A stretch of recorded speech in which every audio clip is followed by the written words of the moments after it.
Hello. Last time we looked at trends in the job market and identified professions that are growing quickly. What I'd like to focus on this time is a core set of skills that are important in all of these growth sector professions. We've got 4 skills, or maybe more accurately skill sets, to review. The first skill set relates to communication. Almost every job now requires excellent communication skills. But what does that mean? Of course, good communicators must be able to express themselves clearly and positively in both speaking and writing. But there's even more to it than that. Having strong communication skills is also being able to convey information to people simply, in a way that people understand you and want to respond to you. So it's about connecting with people, not just speaking and writing. Good communication skills means you can give and understand instructions, listen to others and learn new things, make requests, ask questions, and give convincing answers when someone asks you a question. So it's important to note that good communication doesn't mean that you can use communication technologies well, but that you can communicate with people well. So it might be best to think of communication skills as personal communication skills. The second skill set relates to your intuition. This is a skill set known as social intelligence. Social intelligence is a term coined by the American psychologist Edward Thorndike in the 1920s to refer to the ability to get along with other people, to adapt to situations involving new people, and more fundamentally, the ability to read the emotional states of the people around you. This is a key skill set in many occupations because almost every job involves collaboration. And nowadays that means getting along with diverse groups of people. Social intelligence involves getting to know people who may be very different from you in terms of age, education, sexual orientation, and cultural and language background. You have to develop sensitivity to different people, to different ways of viewing the world. This skill set has become increasingly important in a globalized world. For instance, you might be working for a company where one person on your project team is in India, another in China, and another in Germany. The effectiveness of your work depends on the social intelligence of the people involved, right? Just having email exchanges and web meetings with the people on your project team isn't enough. It's about collaboration, connecting, and working harmoniously. And collaboration is about social intelligence. So that brings us to the third skill set, which is a bit more technical in nature. We call this machine interfacing.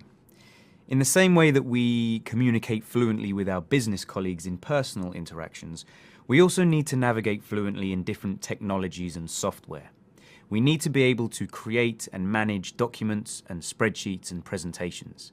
We need to be able to use email, video chats, cloud computing, and social media.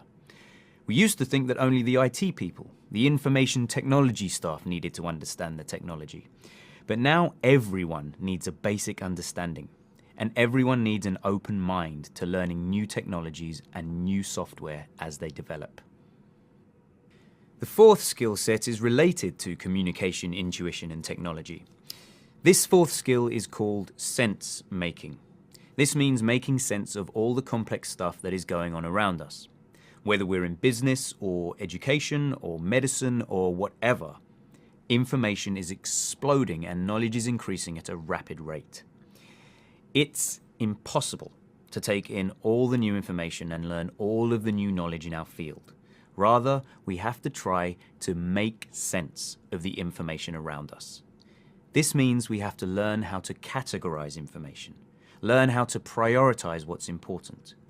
We need to be able to draw reasonable conclusions based on what we understand, and we have to be able to ask good questions to find out what we need to know. Okay, that's a quick overview of the 4 skill sets that are important in the workplace today. Whatever field you're in, you're going to need these 4 skill sets: personal communication, social intelligence, machine interfacing, and sense making.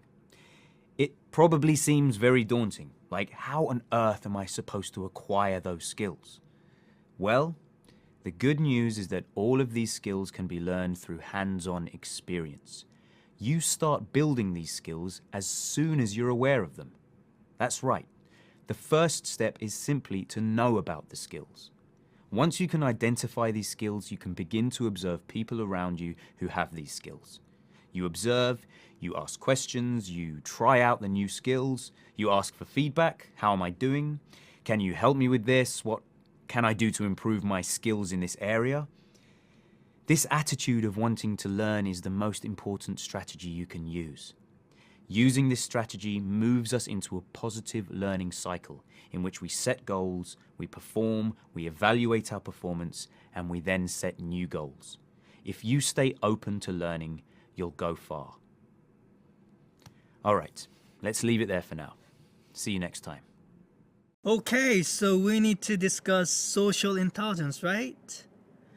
I, for one, really like this idea about intelligence. It really is a different kind of intelligence. Sure. If someone is sensitive to other people's emotional states, then yeah, I think that's a kind of intelligence. Yeah, I agree. It seems to me that social intelligence, it involves the ability to manage social relationships. Some people are naturally better at that than others. Yeah, Hugh, you've got like 1,000 Facebook friends and LinkedIn contacts. You must really know how to manage relationships. I guess, I just like people. I have a question though. Do you think this sort of skill, this sort of social intelligence can be learned? Or do people have it naturally? You can learn social intelligence. For example, there are social intelligence training courses online. I think those courses basically teach people to be, more aware of themselves and others, to notice how they're communicating. Yeah, that's true, but social intelligence probably requires more than just awareness, don't you think? It also involves overcoming bias. Overcoming what? Bias? Bias. Am I saying that right? Oh, bias. Yes, you're saying it right. I think another thing is having an open mind and being willing to communicate. I mean, look at us, for instance. We talk with people from 5 or 10 different countries every day at school, right? Easily. Maybe that makes us socially intelligent. I think empathy is also a big part of it. You have to be willing to communicate, to listen, to really be supportive. I wonder how well we can empathize with someone from another culture. Yeah, you're right. I still don't think I understand most of what Hugh is thinking most of the time. So. Funny. Okay, guys. So we talked a lot about interesting things that we can develop further. Why don't we sign off for now? See you in class.